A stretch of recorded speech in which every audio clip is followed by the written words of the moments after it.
எப்பப்பா என்ன வேலை?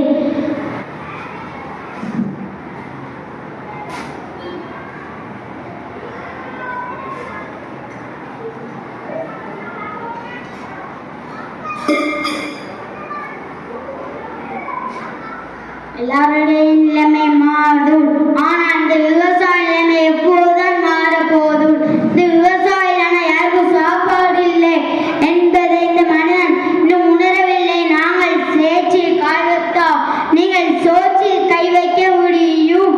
உலகம் உயிர் வாழ உணவு தேவை. அந்த உணவை விளைவிப்பது நாங்கள். நாங்கள் சுற்றுச்சூழலை பாதுகாக்கிறோம். விவசாயங்களை அழைத்து இயற்கை அழைத்து நம் எதிர்கால சந்தத்தை எதையும் வைக்காமல் கட்டடங்களை எழுப்பிக் கொண்டிருந்த இது